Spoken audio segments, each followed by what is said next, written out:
पंढरपुरात माऊलींच्या दर्शनासाठी मोठी गर्दी झालेली आहे। भक्तांना योग्य दिशा दाखवण्यासाठी आणि भक्तांच्या सुरक्षेसाठी या ठिकाणी विशेष सेवा दिली जाते। पंढरपूरमध्ये अगदी भक्तीला उधाण आलेलं आपण बघू शकतोय की सध्या वैष्णवांचा जो मेळा आहे तो मोठ्या संख्येने पंढरपूरमध्ये दाखल झालेला आहे आणि प्रत्येकाच्या मुखी ज्ञानोबा तुकोबाचा गजर आहे। खरं तर या सर्व भाविकांना असेल किंवा वारकरी असेल यांना सुरक्षा किंवा की योग्य दिशा दाखवत त्यांना मंदिरापर्यंत जाणवण्याची जी काम जे आहे ती जी सेवा आहे प्रत्येक जण आपापल्या परीने सेवा देत असतो।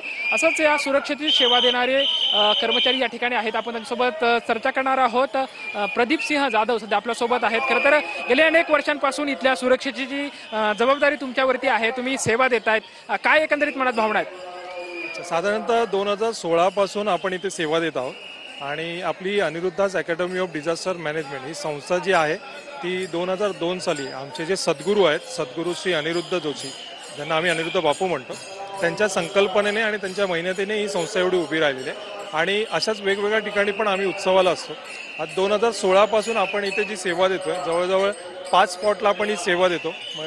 चौफळा असेल, शिवाजी चौक असेल किंवा नामदेव पायरी असेल, महाद्वार चौक असेल, महाद्वार घाट, अशा 5 ठिकाणी आपण सेवा देतो आणि आज जवळजवळ या ठिकाणी आपण 4 शिफ्टमध्ये, म्हणजे आज दुपारपासून आपली सेवा चालू झालेली आहे, ती उद्या संध्याकाळपर्यंत आम्ही जवळजवळ 4 शिफ्टमध्ये एक 1500 DMV आपले आहे आणि हे DMV साधारणतः मुंबई, पुणे, नाशिक असेल, सातारा, सांगली, कोल्हापूर या सर्व ठिकाणावरून DMV आज इथे आले आणि सेवा देण्यामागचा उद्देश हेच आहे। एकतर आमचे जे सद्गुरू आहेत त्यांचीही संकल्पना आहे आणि त्यांच्या मार्गदर्शनानुसार त्यांनी आम्हाला सांगितलेलं आहे की ही जी महिनाभर सगळी मंडळी, वारकरी मंडळी जी आहेत, महिनाभर आपल्या दिंडीमधून इथपर्यंत येतात, आल्यानंतर त्यांना स्वतःच्या विठुरायाचं, त्यांच्या देवाचं दर्शन सुलभ रीतीने मिळावं ह्याच्यासाठी ही सगळी केलेली खटाटोप आहे आणि ते कसं सुंदर रीतीने आणि सुलभ रीतीने त्यांना ते करता येईल ह्याच्यासाठी नियोजन आम्ही पोलिसांच्या बरोबरीने राहून त्यांना मदत करून आम्ही ही सेवा देतो। तर एक सेवाभाव मनात आहे, गेली अनेक वर्षांपासून सेवा देण्यात वारकऱ्यांची सेवा होती, याच्यामुळे काय मनातल्या भावना आहेत किंवा काय वाटतंय? वारकरी जे पण आता हे महिनाभर साधारणतः येत आहे,